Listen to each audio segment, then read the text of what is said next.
So for lesson 8, it is the grammar apply lesson. So in this lesson, you're going to practice identifying types of verbs and their functions. So you're going to read a short paragraph, answer some questions, and complete a chart. So it is also a good idea for you to practice writing the responses to the open response level 1 and level 2 questions. Again, these are not questions that you're going to be turning in for a grade. Your learning coach will be looking at them to check them out and see if you need more practice on anything. Try using the race or racist strategy when possible. But let's go ahead and watch a video on why grammar matters.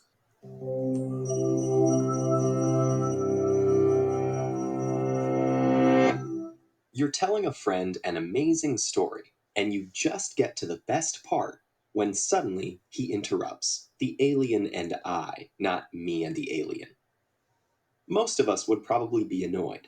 But aside from the rude interruption, does your friend have a point? Was your sentence actually grammatically incorrect? And if he still understood it, why does it even matter? From the point of view of linguistics, grammar is a set of patterns for how words are put together to form phrases or clauses, whether spoken or in writing. Different languages have different patterns. In English, the subject normally comes first, followed by the verb and then the object, while in Japanese and many other languages, the order is subject, object, verb. Some scholars have tried to identify patterns common to all languages, but apart from some basic features, like having nouns or verbs, few of these so-called linguistic universals have been found. And while any language needs consistent patterns to function, the study of these patterns opens up an ongoing debate between two positions known as prescriptivism and descriptivism. Grossly simplified, prescriptivists think a given language should follow consistent rules, while descriptivists see variation and adaptation as a natural and necessary part of language. For much of history, the vast majority of language was spoken, but as people became more interconnected and writing gained importance, written language was standardized to allow broader communication and ensure that people in different parts of a realm could understand each other. In many languages, this standard form came to be considered the only proper one, despite being derived from just one of many spoken varieties, usually that of the people in power. Language purists worked to establish and propagate this standard by detailing a set of rules that reflected the established grammar of their times. And rules for written grammar were applied to spoken language as well. Speech patterns that deviated from the written rules were considered corruptions, or signs of low social status, and many people who had grown up speaking in these ways were forced to adopt the standardized form. More recently, however, linguists have understood that speech is a separate phenomenon from writing, with its own regularities and patterns. Most of us learn to speak at such an early age that we don't even remember it. We form our spoken repertoire through unconscious habits, not memorized rules.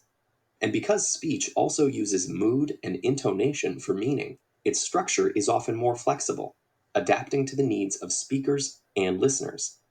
This could mean avoiding complex clauses that are hard to parse in real time, making changes to avoid awkward pronunciation, or removing sounds to make speech faster. The linguistic approach that tries to understand and map such differences without dictating correct ones is known as descriptivism.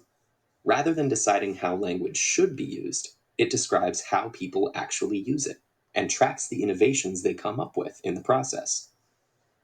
But while the debate between prescriptivism and descriptivism continues, the two are not mutually exclusive. At its best, prescriptivism is useful for informing people about the most common established patterns at a given point in time. This is important not only for formal contexts, but it also makes communication easier between non-native speakers from different backgrounds. Descriptivism, on the other hand, gives us insight into how our minds work and the instinctive ways in which we structure our view of the world. Ultimately, grammar is best thought of as a set of linguistic habits that are constantly being negotiated and reinvented by the entire group of language users. Like language itself, it's a wonderful and complex fabric, woven through the contributions of speakers and listeners, writers and readers, prescriptivists and descriptivists from both near and far.